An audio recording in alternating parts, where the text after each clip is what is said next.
Hello there and welcome back to another gluten-free and yeast-free baking video. How are we doing today? Today I'm going to be making gluten-free peanut butter crunchies from the magazine Making Baking Special, and I think this was their May 2016 edition of their magazine. Much the same as my cookbooks, I have hundreds of cooking, baking magazines and cutouts from other newspapers and things like that to do with food and drink, and I want to make my way through them. So I'm going to follow the same structure as my YouTube videos and my cookbooks, which I've done over the last 2 weeks, and make as many of the recipes that I find and like gluten-free, lactose-free and yeast-free, so that other people in my situation can have the food as well.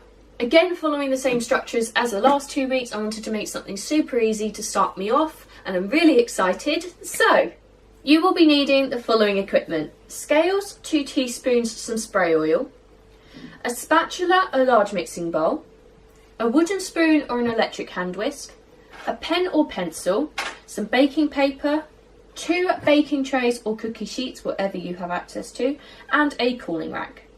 You will also be needing the following ingredients: 25 grams of peanut butter, I've decided to use smooth peanut butter, 25 grams of butter softened to room temperature, I like to use lacto-free butter, 25 grams of caster sugar, 25 grams of light brown Muscovado sugar, 50 grams of gluten-free self-raising flour, and half a medium-sized egg beaten. I will show you how to do this in just 1 second.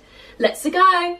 So now we're going to measure out our half an egg. So we're going to turn on our scales, place on our bowl and set it to 0, which mine is. Tip all of our egg into our new bowl so that we get the original measurement of the egg. So mine's showing at 50 grams. So now we're going to replace this back with the old bowl, set that to 0, which mine already is. So half of 50 is 25. You don't need to be completely exact, but try and get as close as you can to the number you're after. So let's just tip this in and give it a go. Oh, that's 29, so flip that back. No, don't flip it back, that was bad. Tip this into here. I get confused on this, I never know which bowl to use for what. How much does that make? 21, okay. 25, just double check that. Yep, so that's at 25. So now that that's all done, place your measured egg off to the side until you're ready to use it. First things first, measure out all of your ingredients so that they're completely ready for you to use, and then preheat your oven to 180 degrees C on a conventional oven, 160 degrees C on a fan oven, or gas mark 4. So now that we've done all that, it is now time to prepare our trays. So for this, you're going to be needing your baking trays or cookie sheets, whatever you have access to, your baking paper, your pen or pencil, and some scissors, which are optional by the way, but I need this for mine. So to prepare our tray, all we're going to need is to roll out our baking paper. Oh, mine's got very messy. Let's just trim that off and get that out of the way. Save that for a rainy day. Behave. Good girl.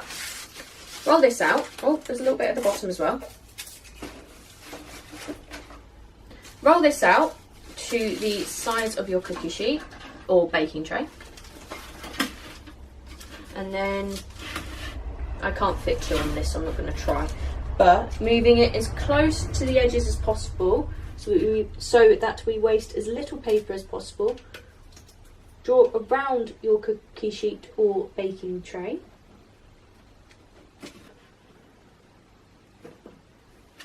Okay. Cut this out.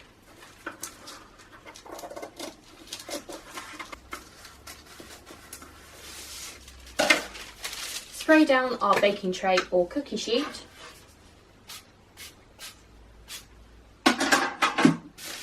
And then place down our baking paper, that is the right term, with the side you drew on facing down. There we go. So repeat this with your other cookie sheet or baking tray and place them off to the side until you're ready to bake. So now that we've done all that nasty prep work, it is now time to begin actually making our delicious cookies. So for this, you're going to be needing your butter, your peanut butter and your sugars, your spatula, your large mixing bowl and your wooden spoon or an electric hand whisk. So we are going to place the peanut butter into our large mixing bowl. followed by our butter,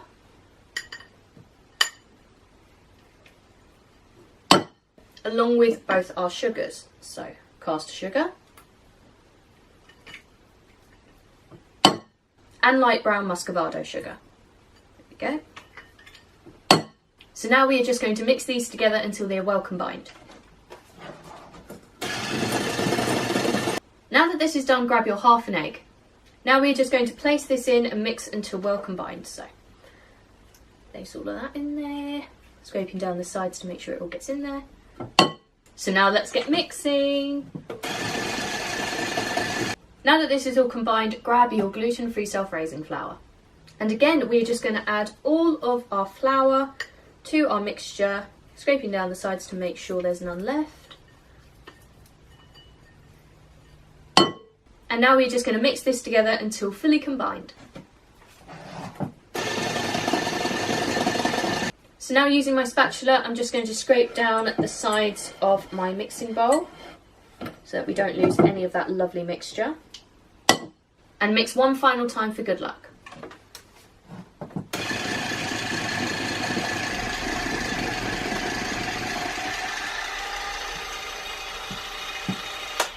So now that this is all done and smelling, oh, just lovely, we are going to grab our 2 teaspoons and our prepared cookie sheets or baking trays.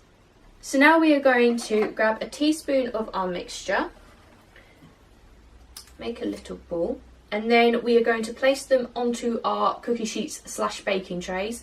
Much like my Tanya Burr cookies, they do spread out quite a lot when they cook, so bearing that in mind, I'm just going to place that one there, because that leaves it plenty of room. I've also actually made half of the entire recipe from the magazine, because the whole recipe in the original magazine recipe, which is a lot to say in a mouthful, made 25 cookies. Now, I don't quite frankly have the capacity to be able to make or eat all of them, so I'm just making this up as I go along. I've had to adapt the recipe anyway, so I don't see much difference in it. Oh, don't you dare fall. Okay, let's pop you there. 2, 3,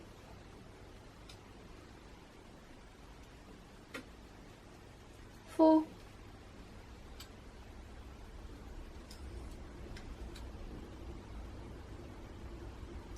5, and I'm just going to scrape down the sides of my mixing bowl in between this next one because I'm running out of mixture and I don't want to lose any more than I have to the washing up. How did this possibly make 25 cookies? 6, when mine's literally just made 6. So let's pop you here and hope for the best. And let's pop you, I don't know, here and hope for the best. There we go. So now that this is all done, we are going to place our cookies into our preheated oven for 15 minutes. After those 15 minutes, we are going to take our cookies out of the oven and leave them on their tray to cool until completely cool. And that is it. I hope you have enjoyed this video. Don't forget to check out all the links in the description, as I love them all and wouldn't put them there if I didn't, including the recipe for these lovely cookies and my shop where you will be able to buy all of the flour and equipment you will need for this recipe. If you do make these at home, don't forget to tag me on Instagram and use the hashtag bakingwithvickiie so that I can see all your lovely creations. Let me know in the comments of anything else you'd like to see me make, gluten or yeast free, as I do both.